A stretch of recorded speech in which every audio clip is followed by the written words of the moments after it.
Peace and respect to you all, and welcome to Demolished Doctrine, beginning of the end of religions, and here we go again. I am guestless. I am deguested, degoused.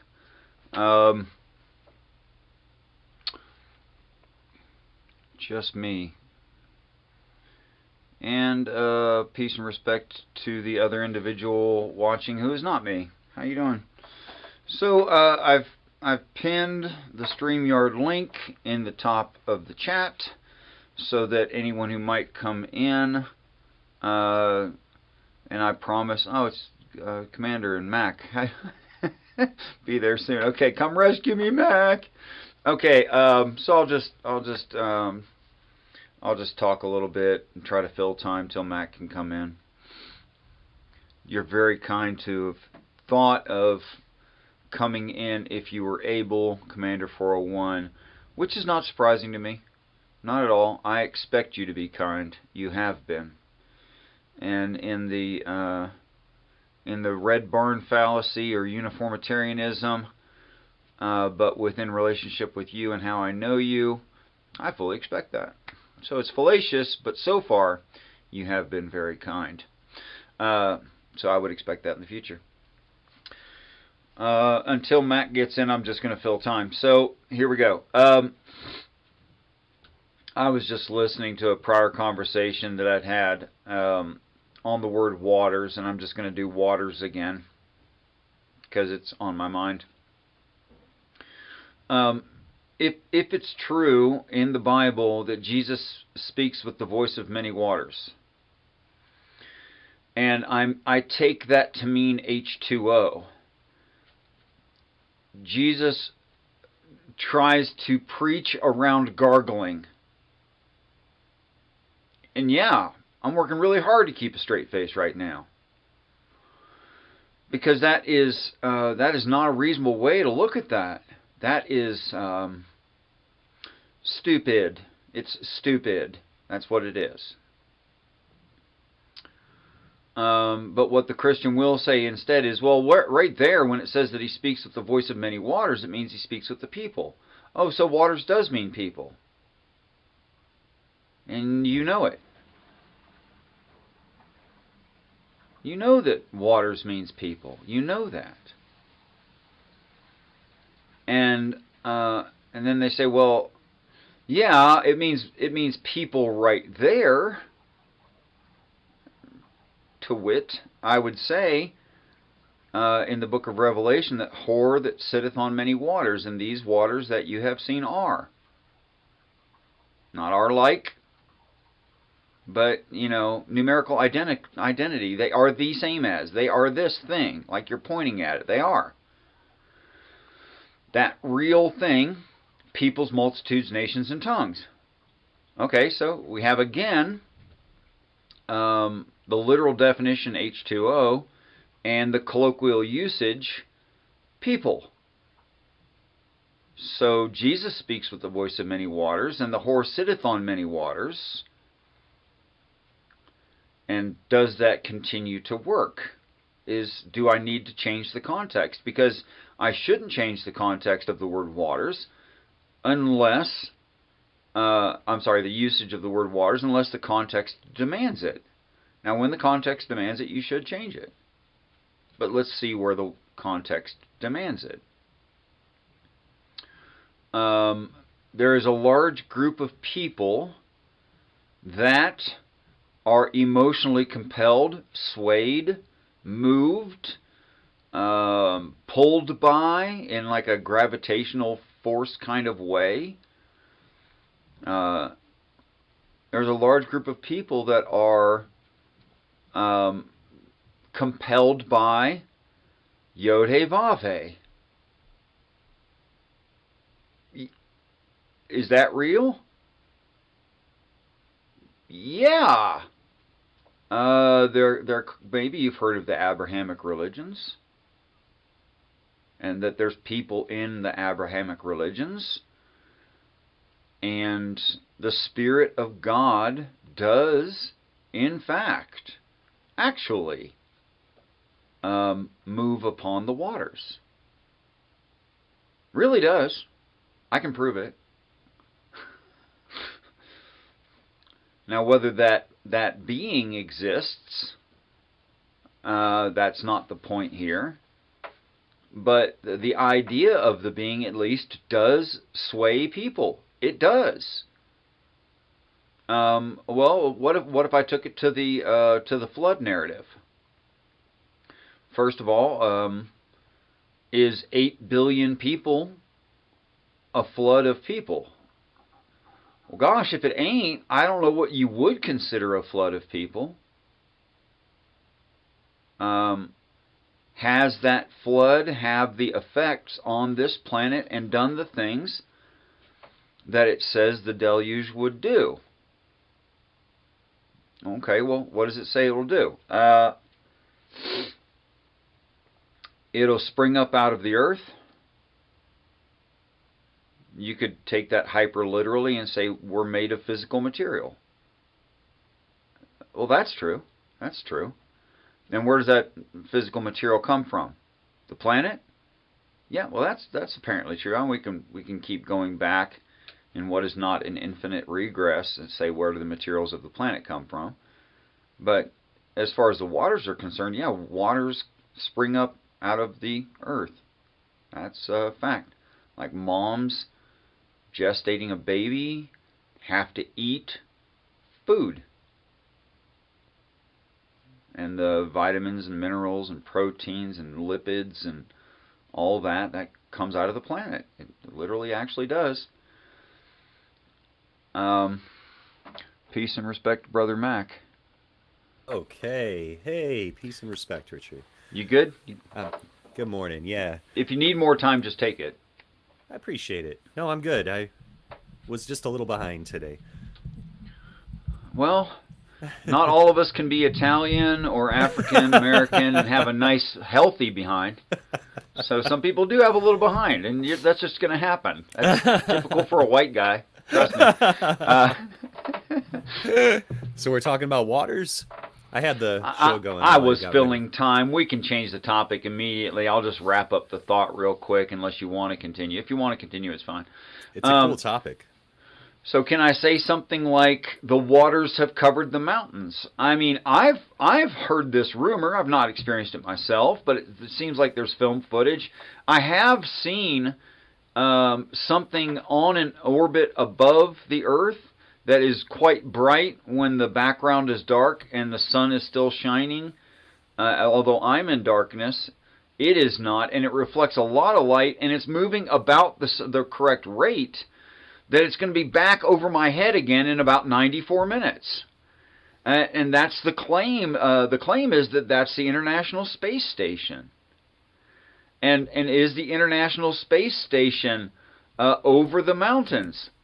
Do I even need to say this? Right.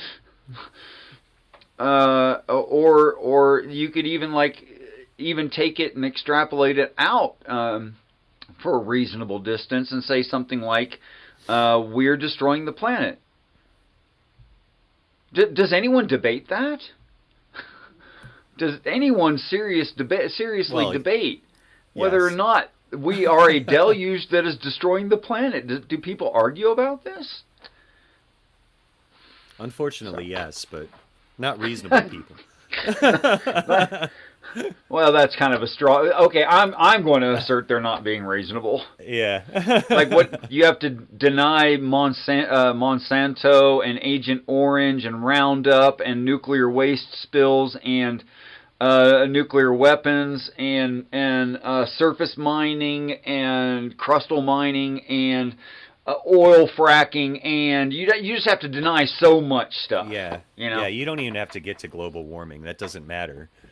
I remember when I was very young, my father told me about, and I don't know how accurate this was or whether it doesn't matter. It's just kind of the reality of the situation. But he told me that there are barrels of nuclear waste at the bottom of the ocean, and the barrels weren't designed with modern methods, and they're not going. We know for a fact that they're not going to be able to hold that waste. In fact, it's already leaking.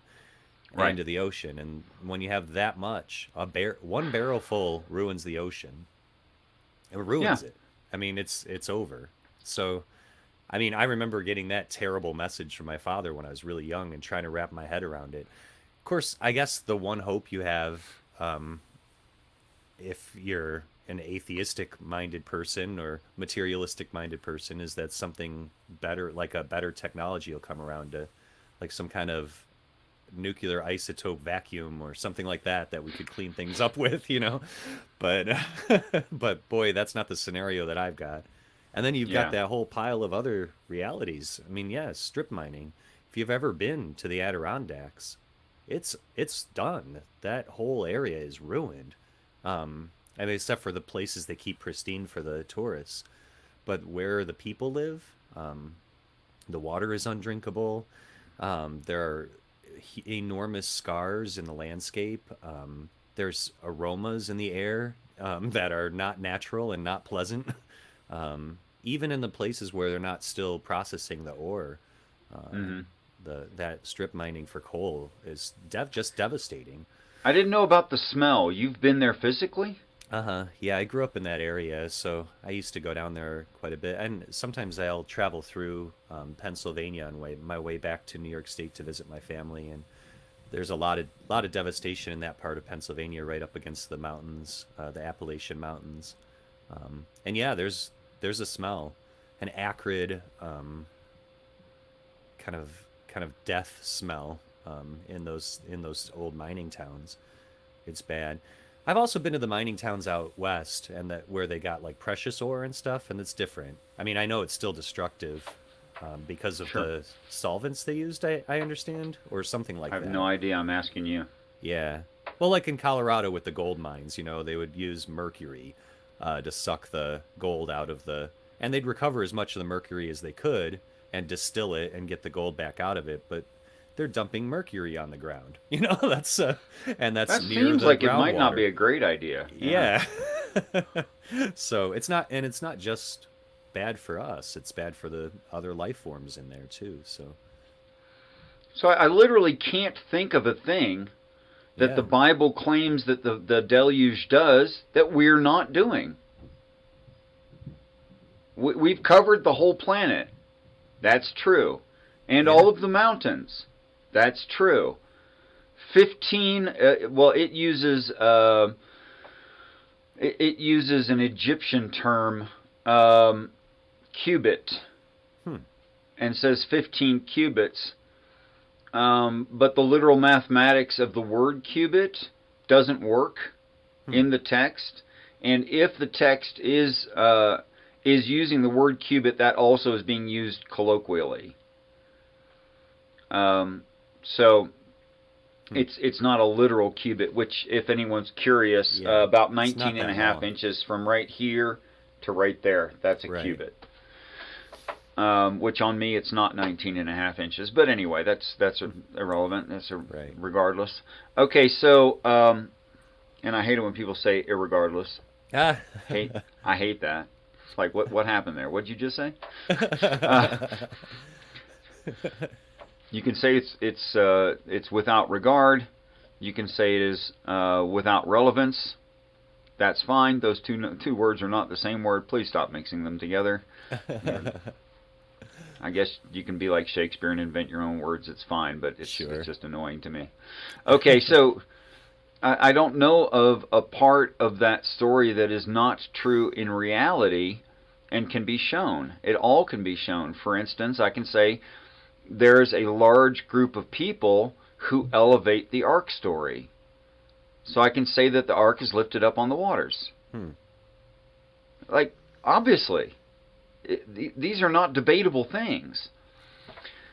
Actually, And that's what I was gonna let me throw a wrench into this if I good. can try to. I was going to say that the parts of the story that we don't know necessarily apply to humans are the parts that haven't happened yet. Um, Sure. so it does seem like okay. So when the waters recede, Mm-hmm. um, That and has not happened, that hasn't happened yet, right? right? And the ark. hasn't happened yet either, right? Right. I mean, the story of the ark has, Sure. and I think I'll give it to you that we can say that's what's being referred to as being lifted up by the waters. It sort of has to be because the ark, in your reading frame, isn't lifted up by the people on the planet. It Right. comes down to visit Right. them, right? Yeah, I guess it could be lifted up by other people, No, I think it's a different consistent in the deluge. text that we're a complement to heaven, every king, every bondman, and what they Hmm. bring in experience is in glory of God. It adds to the glory of God. Okay, And that indeed the waters do lift up the ark. It's true in in that sense as well. interesting. Okay, it operates because of the activities of these angels. So Yeah, what would be the yeah, they're lifted opposite? up. How would heaven exactly be glorifying of God if there was no community there? Hmm. Right. If there Right. were no beings of any kind, Right. Right. like how would it be adding to the glory of God? I wouldn't. No. Right. No, Yeah. yeah. So what about the birds? I think we went What over about the this birds? before. Yeah. So where do they fit in? Well, Oh, hey, I red think pill. all of that's to be taken quite literally. That if Genesis 2:2 through and 3:2 is correct, then what you have is a transformation of a planet, and where the materials come from is from Satan's homeworld, Hmm.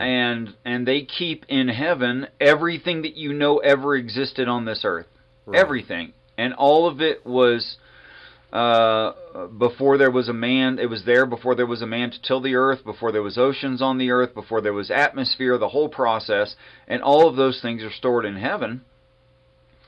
um, then evidently there's this supply in heaven that is used to populate an earth. That follows. All right, so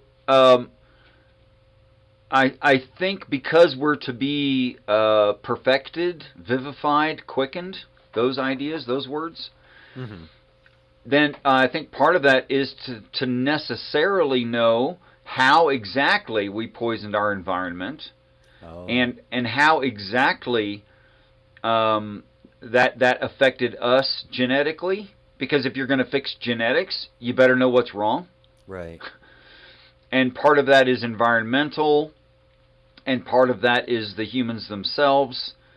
And to give them a perfected flesh is going to take all of that knowledge.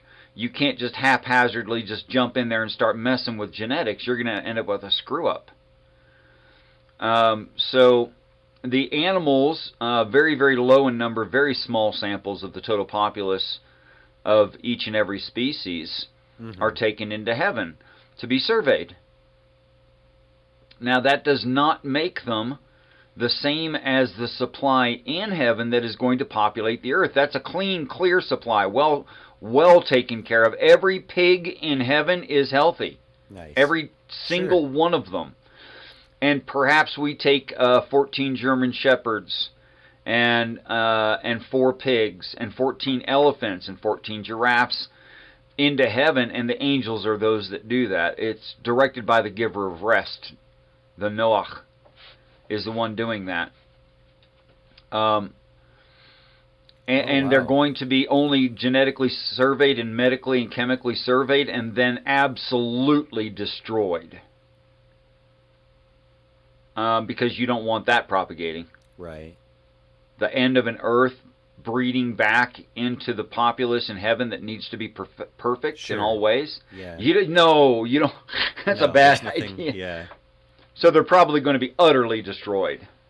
But there's this necessity of a sampling, and then each of those kinds, loosely, maybe families, maybe kinds means families, are going to be used again. That is, from the clean batch of pigs, pigs will be populated to the new earth. But that's after the waters recede off of this earth. Ah. Right. So, of course, in the story, it has to happen in that order, that the animals are taken first because the earth's going to be destroyed. Uh-huh. And that the waters will recede until there's effectively no waters. Okay? Now you could imagine that because of, depressions and higher areas, that there'll be puddles. Mm-hmm. And that's consistent with the idea that some of us will not go to heaven and will experience the lake of fire. And I think that is being written that way so that you think of it both ways: the recession of literal physical water and also the people, mm-hmm. and how that will be the end of the planet, that it is destroyed. And I actually see all of that there, but without so not to muddy the waters, just talking about people. It actually reads that the waters are assuaged. In the King James is the word they use, and what that means is that they slowly diminish until there's practically or none.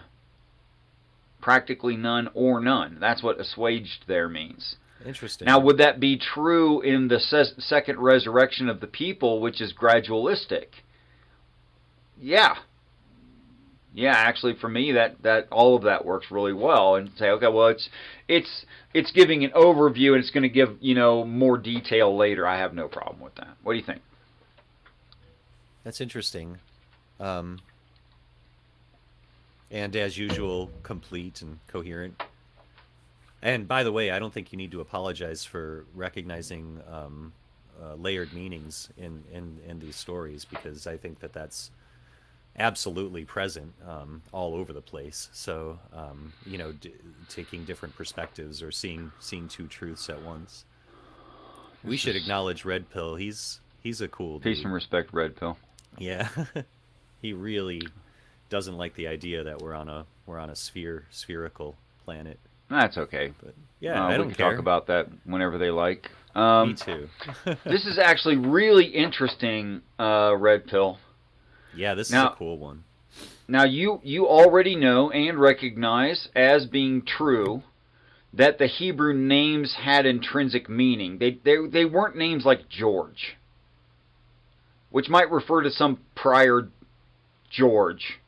But that's all it's going to mean. It doesn't mean something besides, and sometimes the etymology of the words, even in those European languages, have some meaning to them, but not always. Right. But the Hebrew words, on the other hand, those words mean things to the Hebrew natural-speaking person, right? Yeah, right. Like the Hebrew meaning for the word Pishon, precisely. So here's what I did. And I'm gonna, Mac, will you fill time for me? Yeah, happily. This was actually one of the first conversations you and I had, and I mean, it's really remarkable. It's awesome. Testament to the complexity and the richness of the Hebrew language, and the fact that there's something going on with this Bible stuff. There's just, it's just not.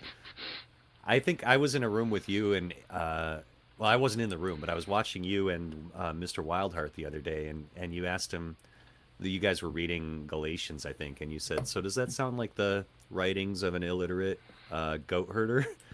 And I've actually used that a handful of times since I heard you say that, because that's such a good thing to point out. Like, come on, I mean, this is complicated, rich, beautiful stuff, and it's, that doesn't mean you got to dig into it. There's a lot of complicated, rich, beautiful writings out in the world, that are fun to interact with. But if you have an inkling that this is telling you something about a reality that we otherwise don't have access to, it becomes a lot more compelling. And this whole thing with the rivers, this is really pretty interesting. And what part, this is like right at the beginning, right? Yeah, Genesis 2. Yeah, this is like Genesis so it's 2:8. The second creation, so called.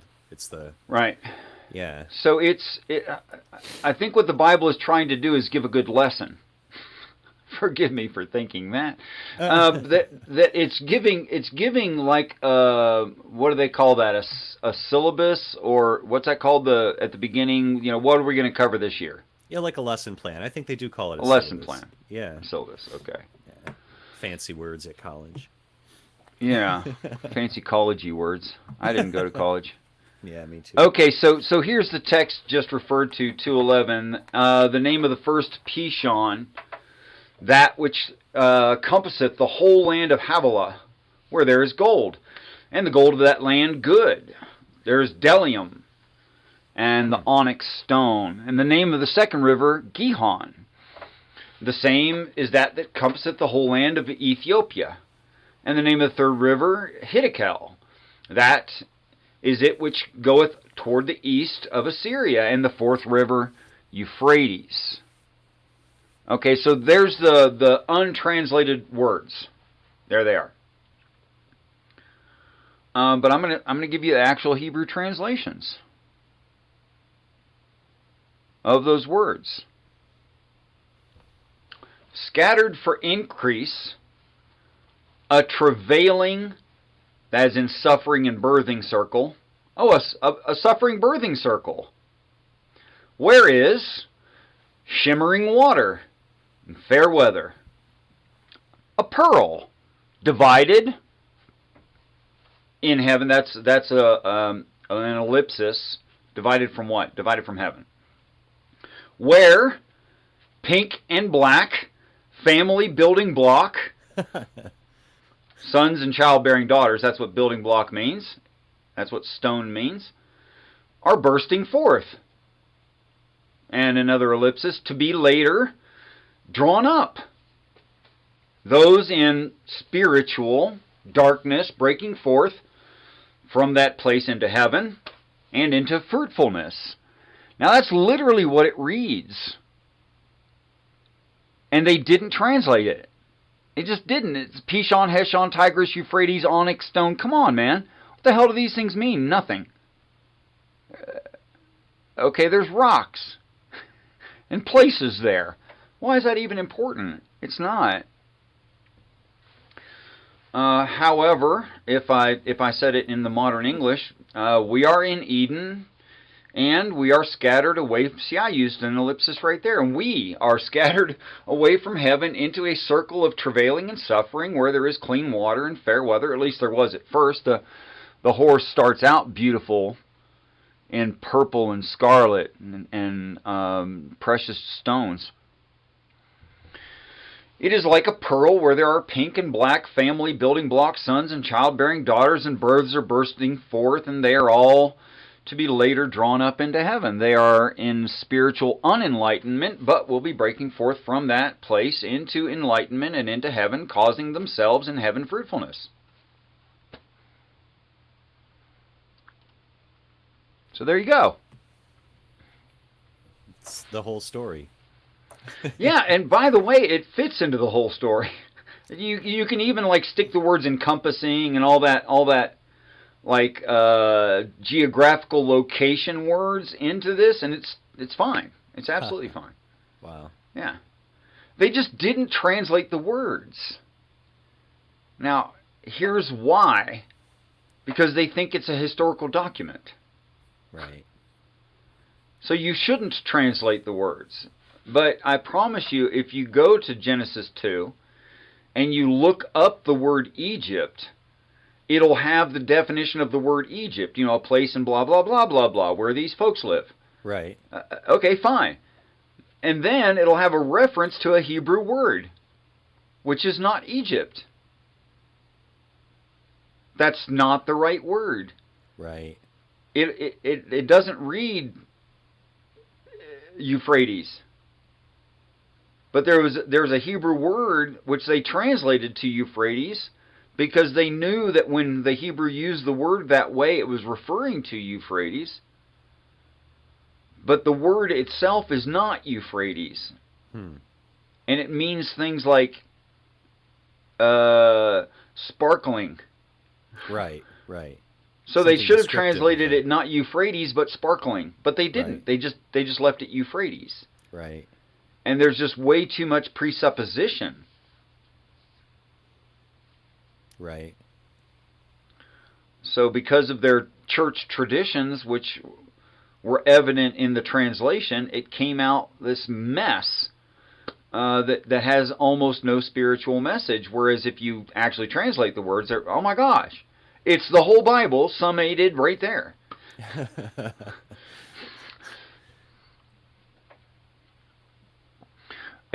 Actually, if you use the translation of the word Euphrates and then stick the ed on there, it does make sense.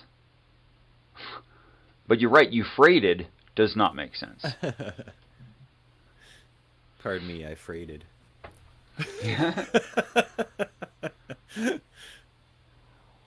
Well, that's a tradition in the Galapagos.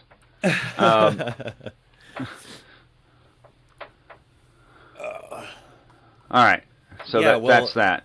I mean, there's the other kind of blindingly obvious detail that reveals that we're not talking about a geographic location of a garden there, because there's also a gigantic angel with a flaming sword supposed to be right there. So if we go to those rivers and look around, it's not there. You got to look up to find that. Yeah, incidentally, if you look up, you see it quite easily. And in fact, I was doing this for someone else, but I don't know how to get rid of this. I really like your art. Is this you? Thanks. Yeah, What's this that? is you. You Yeah. drew this. Yeah, your calligraphy is awesome too. Thanks. I don't know how to make this bigger. Maybe, I don't know.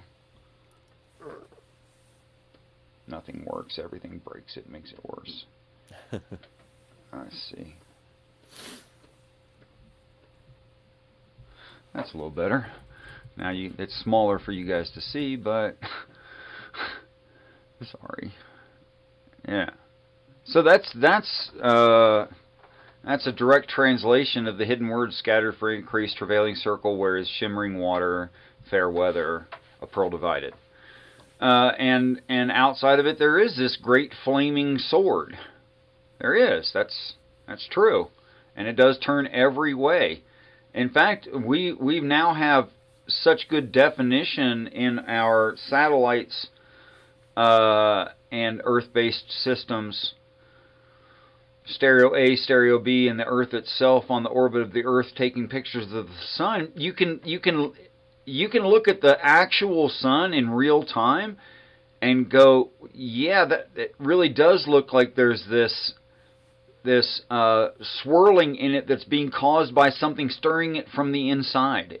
It really does look like that. Oh, wow. That's no joke. And would people have known that when this was written down? Well, this is Torah. Do I need to point out how much older this is than those cameras? Yeah. Really? No, I just don't even feel like that's necessary to say.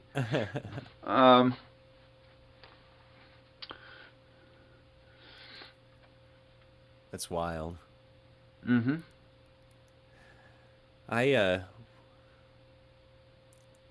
hesitate to get into this, but I've been watching because I'm not well equipped to discuss this aspect of what you talk about, but I've been trying to understand more about the whole electric universe thing and idea. And what do you say we spend the next half hour on it? What do you think? it sounds good. Yeah, sounds Okay. good. I think we might get carried away, but let's see what happens. But here's where I am with it right now. The whole idea that it's an angel swinging that sword indicates some kind of conscious activity that's at the source of all of that. And Sure. as I understand it, there's this idea in the electric universe, or in some versions of the electric universe, idea that the sun is receiving its power from elsewhere, not from inside of it, but from Yes. Birkeland currents carrying it through the I don't know, the galaxy, or through the universe. I think it might be through the galaxy, like from some Well, other... yes, the black hole in the center of our galaxy is actually Right. just the center of the current, Right. and that's why everything spins around it and it sucks everything into it. It's not a black hole; it's a huge, huge plasma stream. Plasma stream. Right. Okay. And so, am I like, do you think I'm onto something saying that there's like that calling that an angel with a sword is because we want to put some kind of agency there?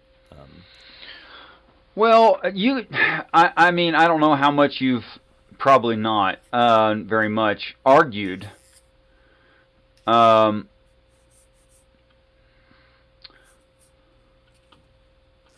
Now, does the text there use cherubim or seraphim, referring to the flaming sword? Which one was it? I think mine just says angel. Okay. Well, where was that? Where was that? Shoot. It was in Genesis. By the way, is that the UC Davis Robert Cummins? Are you I don't know working what with him? UC Davis means. University of California at Davis. He's a linguistic philosopher there. I don't know if that's the same Robert Cummins or not. It's Oh. just a guy I've been talking to. It could be Oh, the same okay. guy. I have no idea. I tend to be kind of ignorant and fearless. Totally, I know. Am I having problems spelling the word Genesis? Spell the word Genesis for me. Genesis. Or ESIS. I don't get it. Why didn't it work? I spelled it right. It is ESIS. Yeah. And let's see, where was that? Waters. It's Genesis. It's in 2 something, right? Let's have a host of them finished. 7th day. Planted a garden eastward. Gold. Here we go. So I want to look up the precise. What were you saying before I so rudely started asking you to finish my brain thoughts for me? What was that? I was just curious. I'm familiar Electric with a universe. philosopher out in California that named Robert Cummins, and I was wondering if it was the same guy at the top. Yeah, of your before that, document there. it was Oh. Electric Universe. Oh yeah. So is there agency? Is the reason they use the it does say cherubim and a flaming sword flashing thought back and so. forth. Yeah, to guard the tree of life. That's the NIV. I think mine just says angel. Where'd you but, find that word cherub right there? um, Cherubim. So I'm in BibleHub.com and it's Yeah. Genesis 3:24. 324. Thank you. Yeah, that's what you want. That's what I wanted. So I, um, I wonder about. I don't have a good grasp about your claims in terms of like how much of these cataclysmic events were precisely scripted and precisely put into place before, or at what point. Like, I have a problem kind of linking the chain there, and I think the mechanisms involved are probably through this electric universe, which is kind of interesting because theoretically you could kind of have a control panel if you were one of these, class 3 civs. This is Uncertain really derivation. interesting. Okay, so a cherub is an imaginary figure. and what I find interesting about that, and we're not sure where the word came from. We don't know at all. How interesting. Yeah, so Cherub. it's like of an uncertain derivation, a word that means an imaginary being or imaginary figure, and here's why I find that interesting. No matter how much a person might be learned, you can watch Richard Dawkins talking about evolution, and he is going to necessarily, because at some point in the conversation you get into enough depth, you have no choice but to assign intent and forward-thinking memory to the actions of, say, chemicals, and you end up saying things like, Brownian gas laws dictate that gases want Right. What? Gases don't want things. Right. Okay? But you'll say things like they want to be spread evenly throughout a vacuum. No, That's they true. don't. People But say you stuff you like end that up all the talking time. about it that way because there's like Right. no other way to say it. Right. So it's assigning it's giving anthropomorphism to things that don't have they have being, but they don't have entity. They don't have personage. They don't have intent. Right. But you'll end up using those words anyway. Right. So perhaps the word cherubim is perfect to say that this thing has tendencies that look like intelligence. Right. Flash me, godless. Have someone wanting to come in, but I'm not getting porn bombed today. No, let's not. Thank you. Turn your camera back off. I know you don't like cameras. I mean, Peace and you should know it's me. God Why? is- Because no one can use your likeness? Well, I mean, they can, but who the hell's gonna use my likeness? Come on. Porn bombers. Aw, sorry, Maya. I know we missed you. Yeah, you're right, Maya. Out of respect for your objection, I'll change the title later. But for now, I'm going to keep it because it brings in the ladies. Peace and respect, Gabe's 3D videos. Well, it should have brought me, and I'm a lady. Maybe. I don't know. Welcome also, Big Perm. I didn't notice you come in until just now. Gabe, I hate hearing evolution's anthropomorphic. Yes, and we don't have really a choice about it, you know? So, Yeah. yeah. Okay, so maybe to use the word cherubim right now, which is like a nondescript imaginary force being, works pretty well in electric universe theory to explain what that fiery ball is and what it's doing. Oh, you're doing Electric Universe? A little Well, bit. not exactly doing electric universe, and that's and not to pick on you specifically, Okay, sorry, Midnight, not doing, but talking about Electric Universe. Well, okay, so here's my thing. I think parts of the overall theory of electric universe are evidently true. And I think some of the extrapolation and human understanding of it within proponents of electric universe theory are not true. So it's just like saying, oh, you're a biblical literalist, thereby you think there was a worldwide flood and where the hell did the water go? Well, no, I don't necessarily think that because I say I'm a biblical literalist. Right. St. Tommy, water seeks to be in balls. Mama, what the fuck? Well, in His a mom vacuum is- and out of a gravitational wall, it does.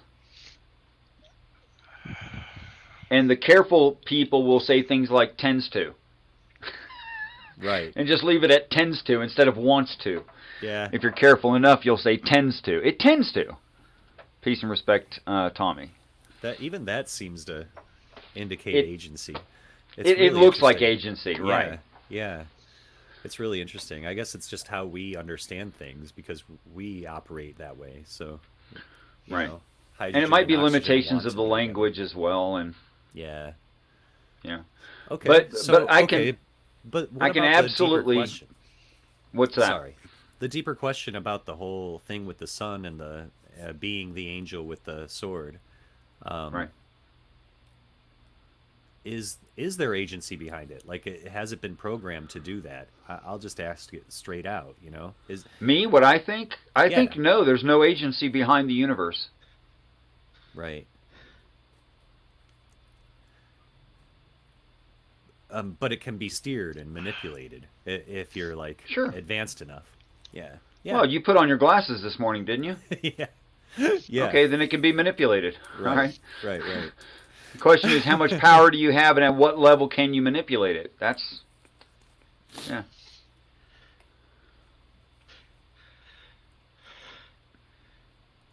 I can't cause a coronal mass ejection yet.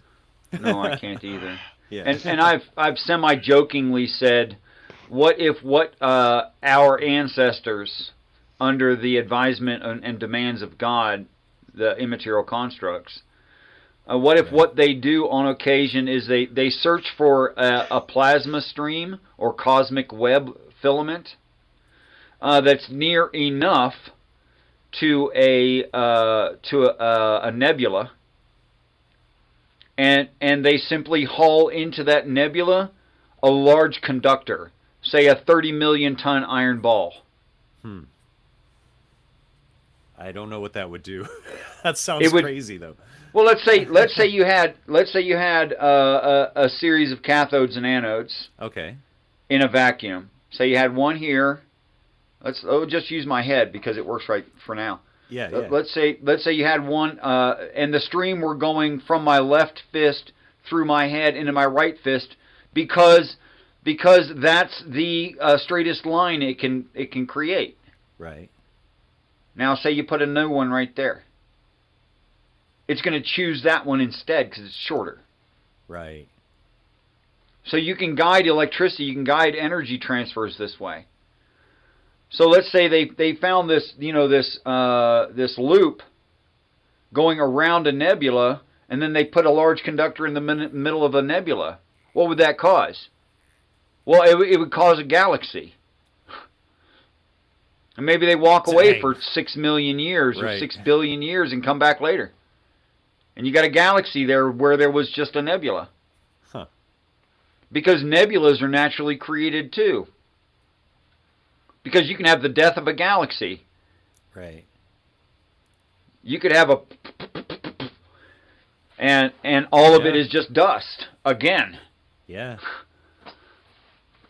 Holy smokes, that's crazy to think about. I The know. scale of it all. Just the But scale it's just of it. like, essentially, I mean, maybe you've seen the toy, maybe you haven't. My grandmother had one. They create a closed glass bulb, right? Yeah.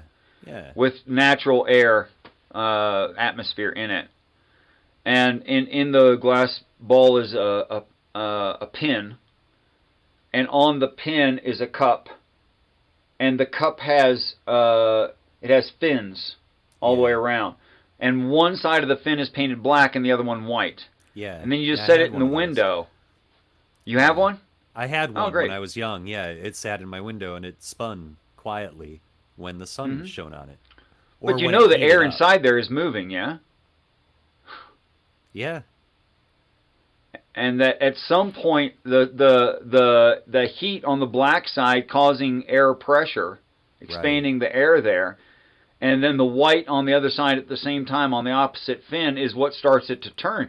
But all of that's turning in there. Everything in there is spinning. Right. Not just the part you see. Sure. Okay. And we Spinning see that system. natural effect in energy transfers in plasma streams in semi-vacuums. You get the Birkeland current sheets become quite evident when you do that because it'll draw physical material. It'll move the material. Yeah.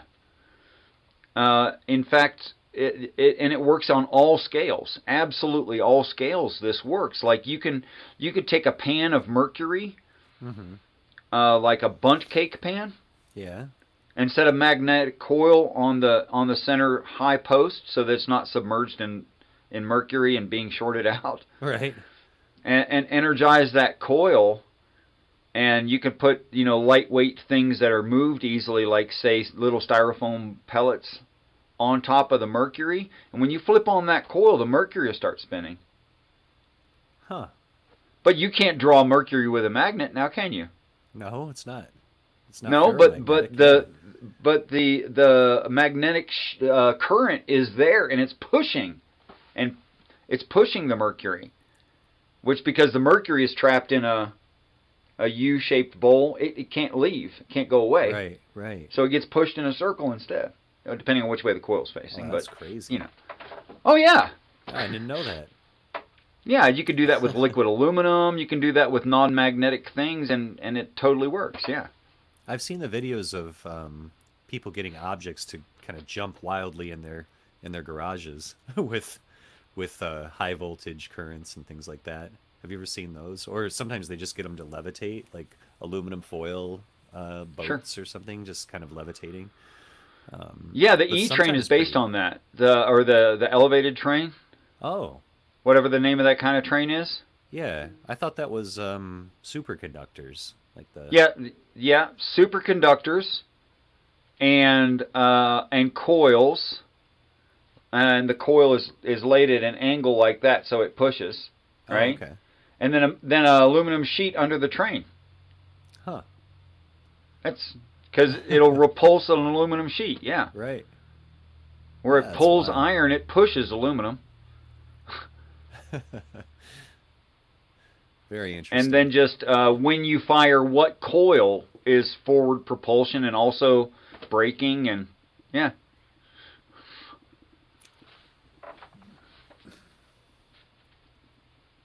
Midnight, do you have a?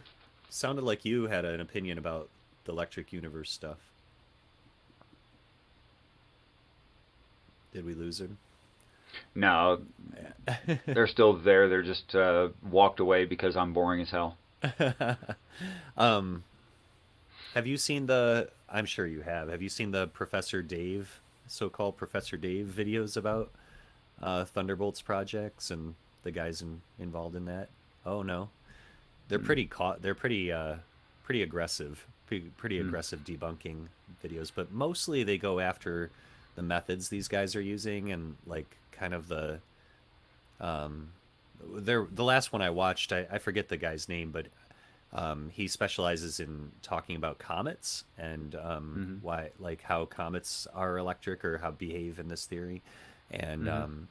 he seems to be really like um, just sort of hurt by the scientific community. So, Professor Dave zoomed in on that aspect of him, how he doesn't even try to publish papers into journals, peer-reviewed journals, and things like that because he just dismisses science and the whole scientific establishment and doesn't Who want anything to do with would it. you recall the name? I don't know this.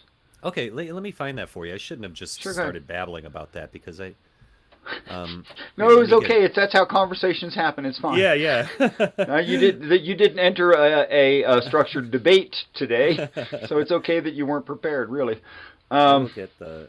I will look in my history here real quick. okay, it is physically true that near stellar objects passing by the sun have emissions. Hmm. Okay, stuff comes off of them. The tail of the comet. Hmm. Okay.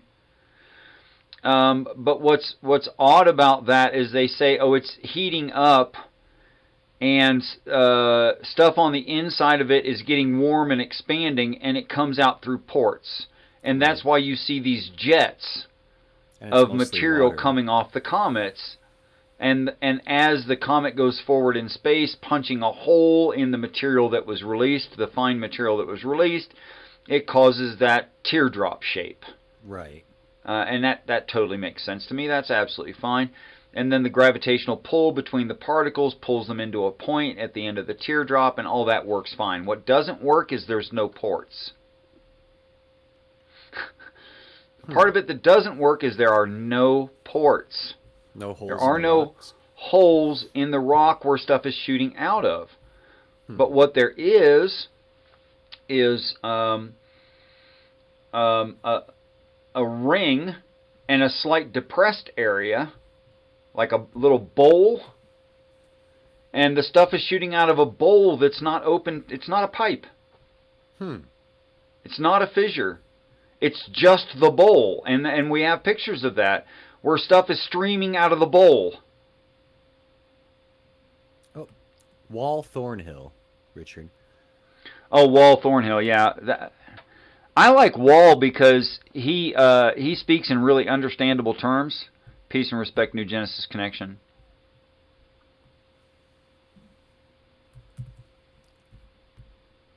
I don't understand what that meant. You can jump really You can high. jump. I don't know. I'll read it again. You can jump really high. Also, when you get shot with a taser in a closed building. Yeah, I suppose you could. I Oh, she's talking about electricity making you jump. The only way that electricity makes you jump is if there's, a positive and a negative and they're both touching you. Right. They have to be both touching you, which is, yeah, okay. I linked the video in the private chat if you want to check it out. Why don't you just present? Oh. Well, it's a long video. Why don't you just present? Present the video? Okay. I mean, the people are here now. Yeah, okay. Let's show them what you're talking about. All right, let's see. Present. Share screen. And I haven't done I've this probably listened to Wall Thornhill a lifetime total of 1.5 to 2 hours, something like that. I'm going to have to switch to Chrome. I'm on Firefox and it doesn't like. Okay, hold on. Don't do all that. Don't do all that. Okay. I'll get it. It's no problem. I'm sure it isn't true, but I've fallen for the Firefox line about having more privacy. That wouldn't change anything about the way an atom bomb works. I messed That's up. probably where I stopped watching it. Did you guys have? Yes, it is. Did you guys hear sound? I did. You did. I heard. Okay, I must have already clicked it some other time. Share sound. All right, let me back this thing up. Where do you want me to back this up to? You could probably go to like minute 3 or so, past the whole intro and him plugging his other videos and stuff, and kind of get a sense of what I was talking about, where he's I'm Dr. Jeff Vinegar, and today we'll explore the science behind balanced and... I don't know what that is. It was a commercial. Oh. That's why it makes no sense at all and doesn't fit. Because the commercials are like that. They make no sense at all and they don't fit a darn thing. And yeah, it could be generally unrelated. This is where he addresses the kind of poor interaction with the scientific community. Right. Which, by the way, does not make someone a fraud. It just makes them without peer review. They could still be right. Don't know. Right. And now, oh, that's right. Hey, Silver. Concrete predictions in this blog post as well. Again, electronic systems will short out before impact. Electrical energy will be released before impact. There's a bit about X-rays, which must accompany discharges to the... Okay, I know what he's talking about here. This is his predictions on what will happen on the Temple 1. Yeah, there it is at the top. Temple 1 impactor. And yes, he wrote this and verified it and transmitted it to others before the event. That is, this is a prophecy within what he understands to be true in reality. That's true. Comments? Yeah. That counts as a prophecy. This shows predictive power, right? Projectile, and he says this will not match X-ray production through the mechanics of impact. He says it will be more like a lightning bolt. And most importantly, no ice. This is emphasized several times. Very little water or ice. Well, the mission was carried out, and spoiler alert, it was a success. Nothing malfunctioned, impact was achieved, and a portion of the comet was blasted up so that data could be collected about its composition. What did they find?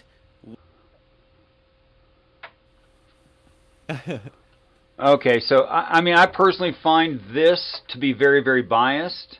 When he goes, it was a success, everything worked just like it was supposed to. Not precisely. Okay. Now, what we have on the screen right now is a picture of the impact. Right. Now, you can tell where the sun is in this picture. Does that look to you like sunlight illuminating dust? Anyone?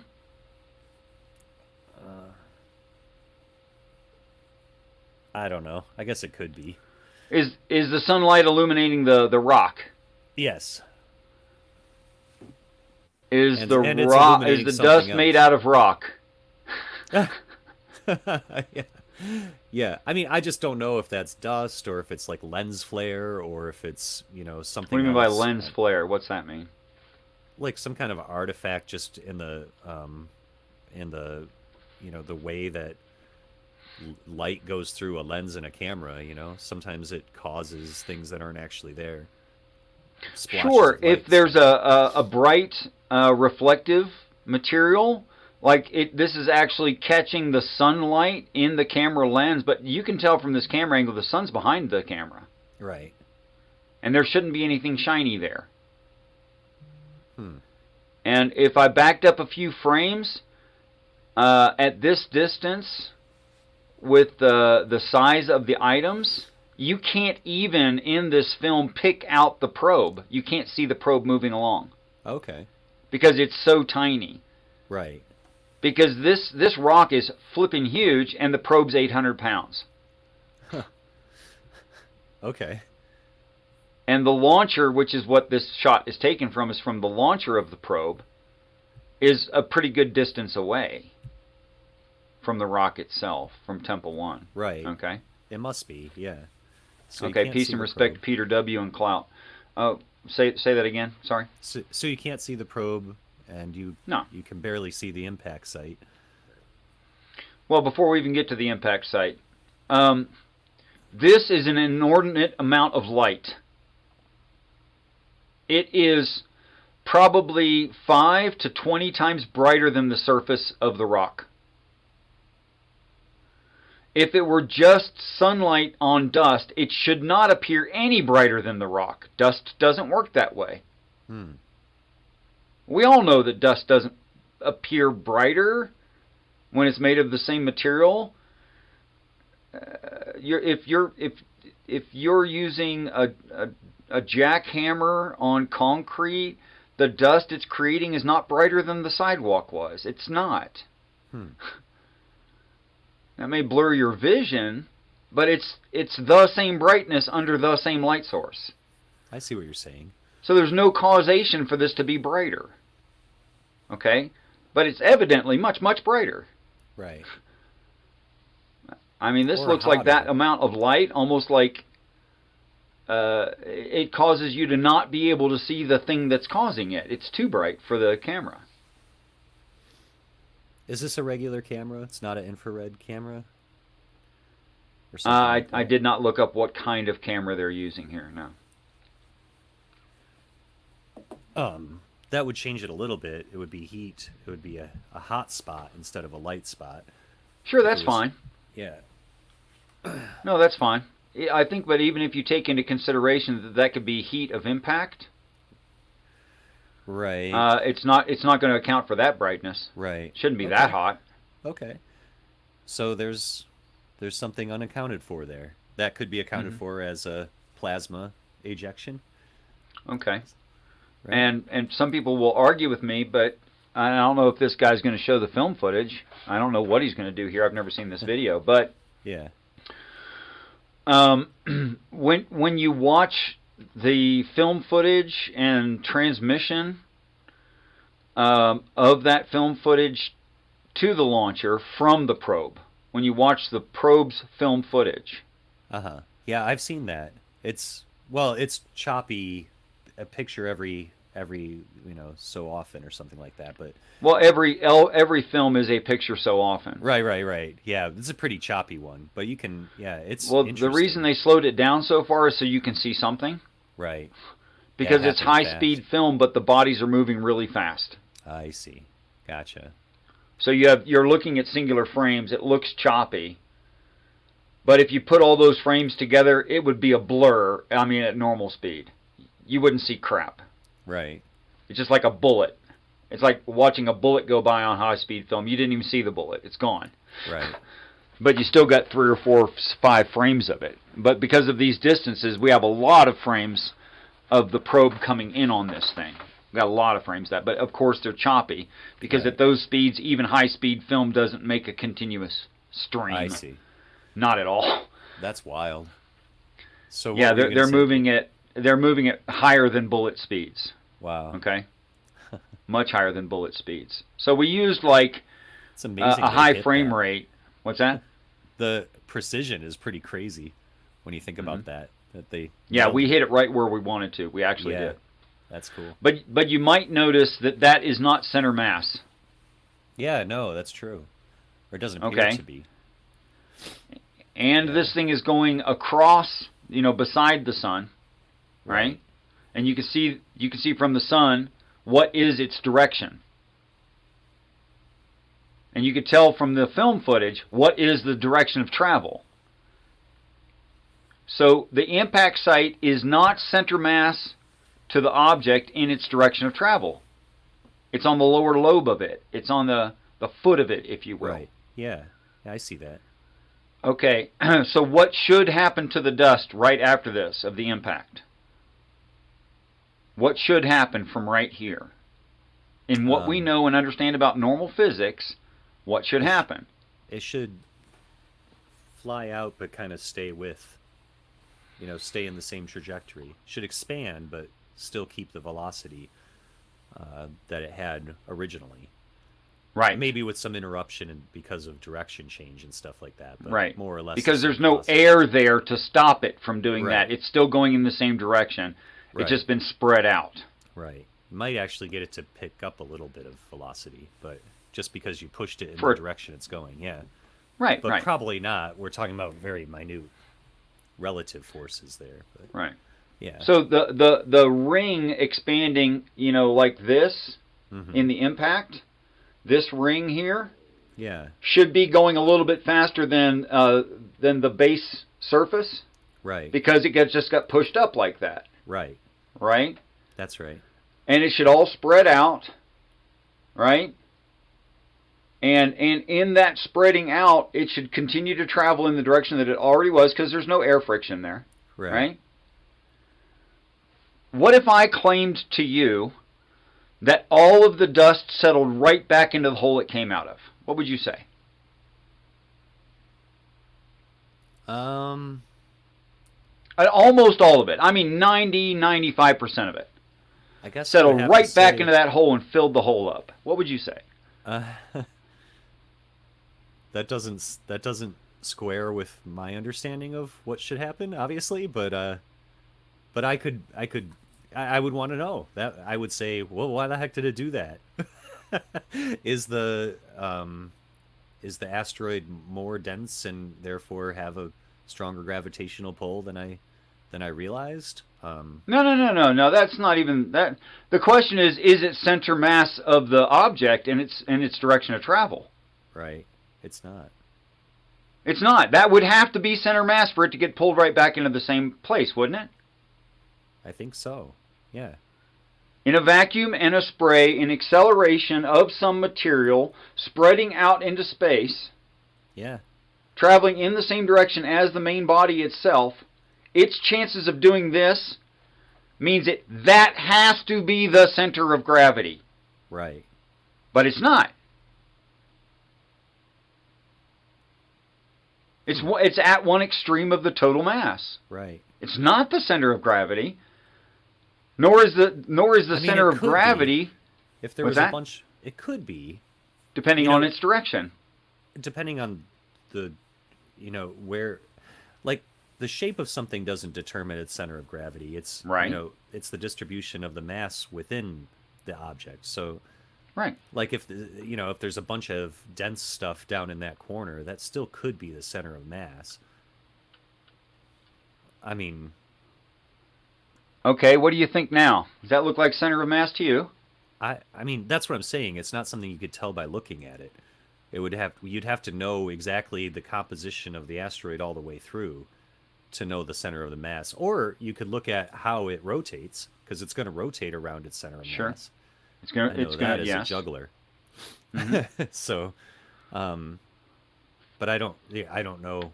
I actually don't. I literally don't know if that was okay. So the right hand screen here is the launch, and the probe, and the target.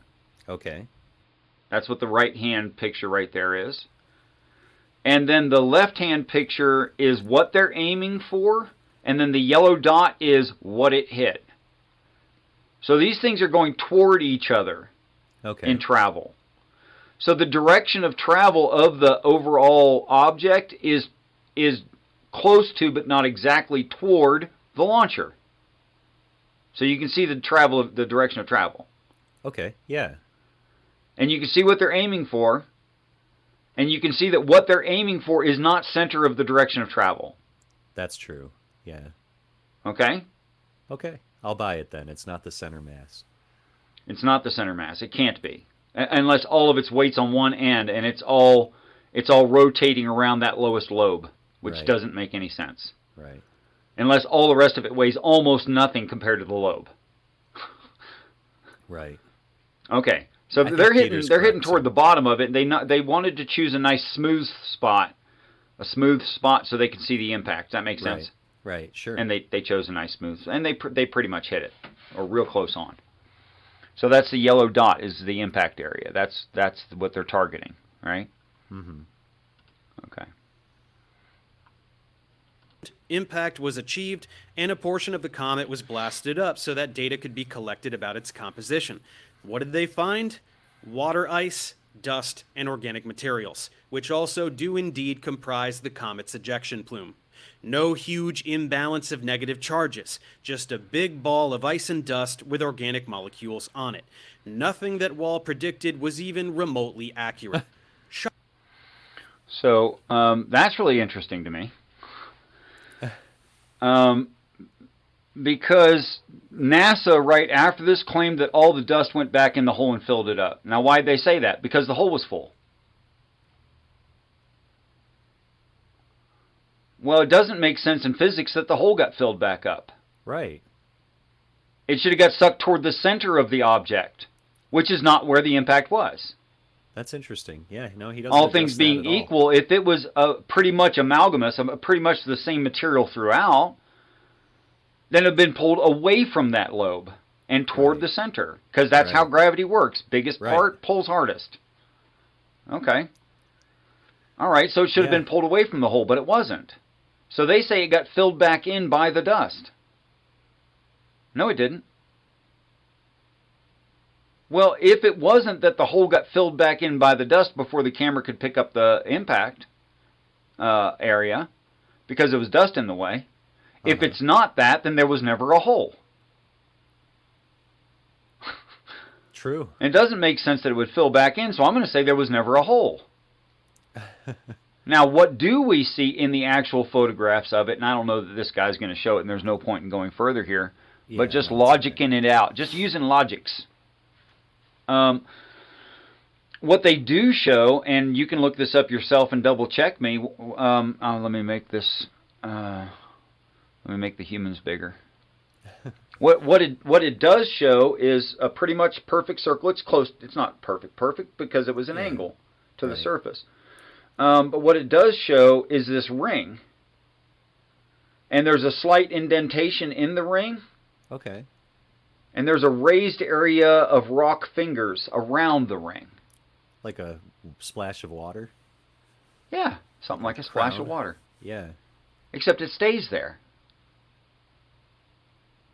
Now, do we know of any natural effect that can cause a rise in material, like these little sharp fingers, which will cause a bowl in the center of the area, but doesn't cause any real hole? Yeah, we know something that'll do that. A very quick, energetic discharge will do that. It's called electrical machining. Now, when I take into account that the dust is way too bright for the sun angle, that the center of the mass is not the center of the impact area, that the direction of travel is not centered of the impact area, that there looks like electrical machining of rock raised up in what was a smooth area, that there was a two frames. One, the probe is there. One, the probe is dust. And that the film footage of the probe never watches the impact. the film footage of the probe does not watch the impact because the camera became fuzzy and then failed in the last 2 frames. Which there are some reasons to explain why a digital camera of high speed quality would become covered in static. Right. There's only one reason for that. Right. It's not. We only know of one thing that will do that. Right. And that's free energy in the area interfering with the signal. That's what causes static. It obviously becomes pixelated and static and just junk there at the end before it hits. Or before it's destructed by whatever. Yeah. Now that is precisely what Wal Thornhill said would happen. And he didn't say there would be no water and no ice. He said there would be limited water and limited ice. And there was. And it doesn't look like it actually impacted. It didn't leave a hole. Dust doesn't settle back. Well, I mean, I think you did a pretty good job with those. You know, that less than a minute of claims there. That's pretty cool. I appreciate that. And I went back and I watched the debrief to media by NASA. Oh, yeah. And I haven't watched that video before, but I've heard people espouse things like that, including NASA. That all of this makes perfect sense. It was 1,000%. I'm always careful. Ye object too much. I think she protests too much. It was 1,000% success? What in the hell are you talking about, NASA? And that's literally what their representative said. Oh, it was 1,000% success. Oh, come on. I'm sorry, what? And in that same interview said, yeah, all the dust settled right back in the original hole that was made. That's why there's no appearance of a hole. And I'm like, you're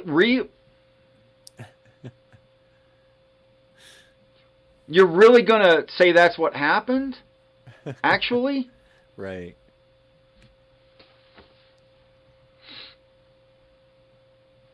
So, well, and this is not big evidence of anything. This is a really small event. It was super fast. Sure. Does it make all of everything that everyone ever said about electric universe theory true? Of course not. Of course, yeah, no, that's never the. That's not reasonable. Works. Yeah, no. However, does it look like that lightning bolt that shot out of there is what we got a picture of from the launch vehicle, and that it evaporated in 2 frames of high-speed film at literally thousands of miles an hour of travel, 800 pounds of material from this Earth, including a 400-pound copper plate? Wow. 400-pound copper plate. That's a lot. Disappeared in 2 frames, and there's no trace of it. Wow. And did we pick up trace minerals in the dust cloud? Come on, dude, it was your computer. If you vaporized the thing, what would you see in the dust cloud? Right. The thing. Probably see some copper, sounds like. I mean, and this guy, he wrote it right there. Where was that? It was just up on screen, just one moment before that. Huh. Check that out. Organic materials, dust, and some water ice. Yeah, fine. Gotcha. What'd you expect would be on your probe? Because, you know, they vaporized plastic and copper and steel and that everything listed there could be 100% vaporized probe. Right. That's interesting. Oh.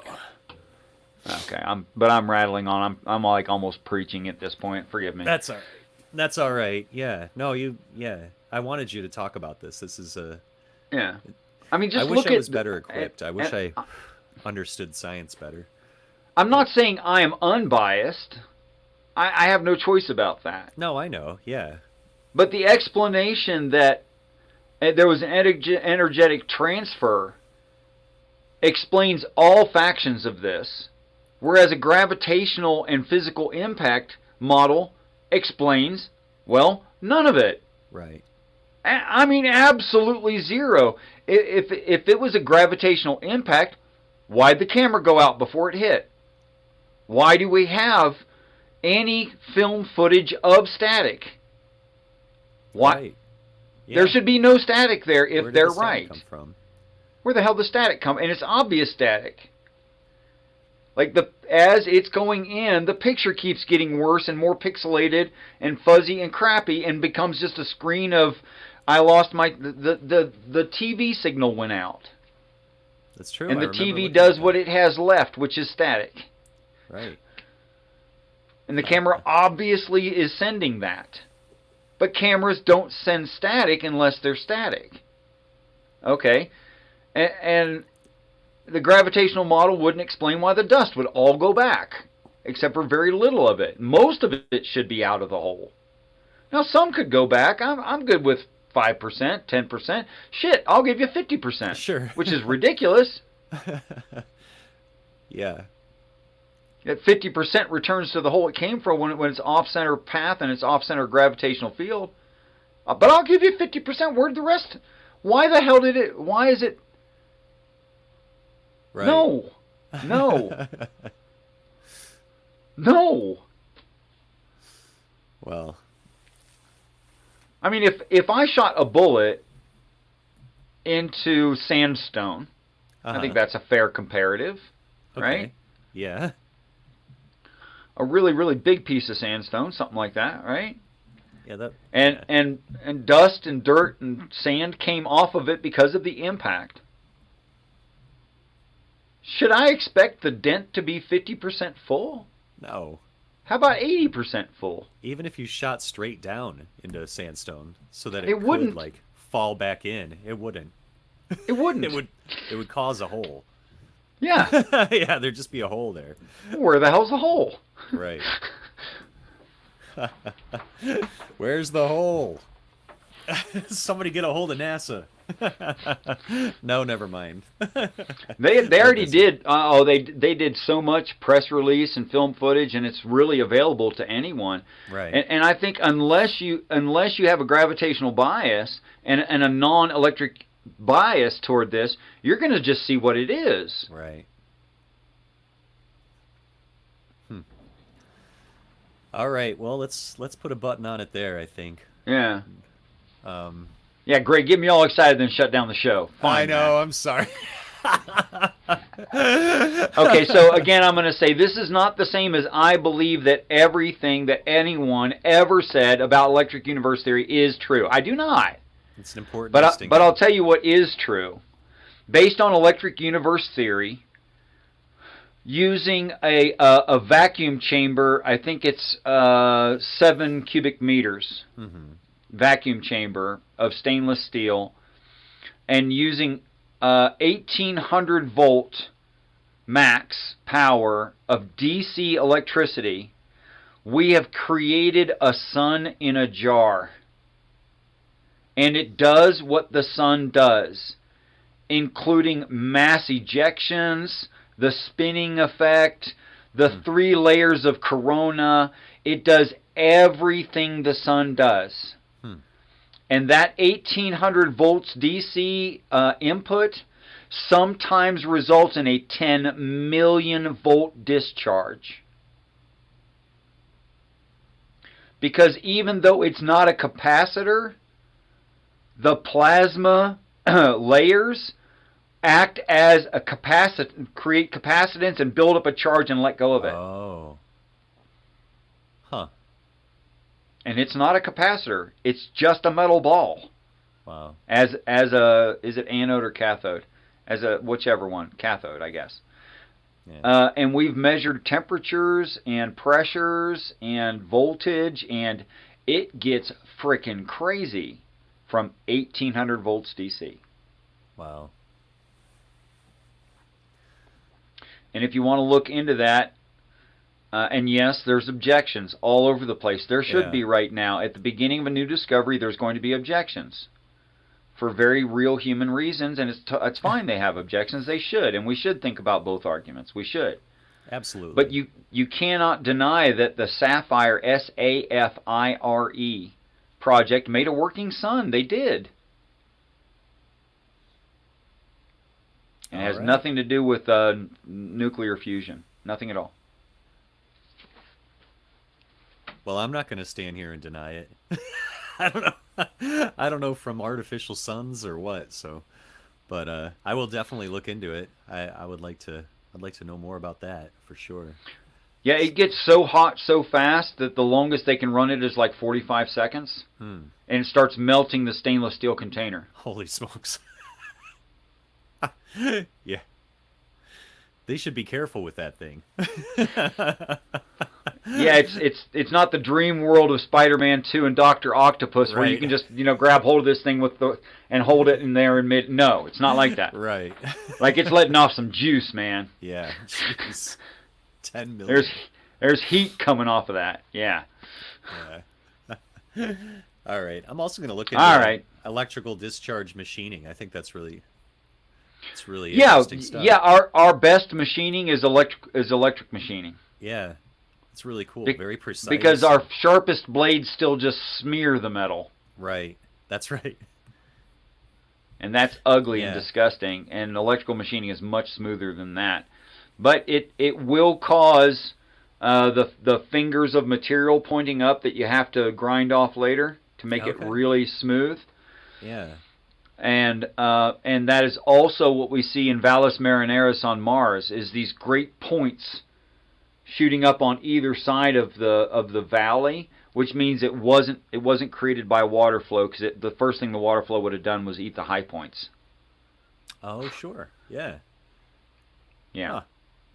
Huh. Always a treat, Richard. Wow. So many cool things. You as well. Yeah. Thanks so much. All right. Well, we have to stop there because we have to stop sometime. Thank you so much for your time, Mac. Thank you. I appreciate it. And also, Midnight Sparkle came in and then when they got a chance to talk wasn't there, which is okay. That's fine.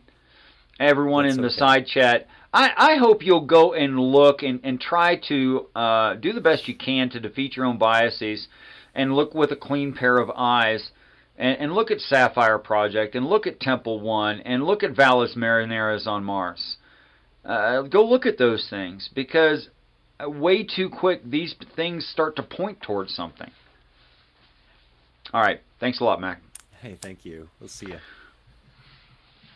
I really spoke too much that episode and didn't really give anyone else a chance, but he got me excited about this stuff.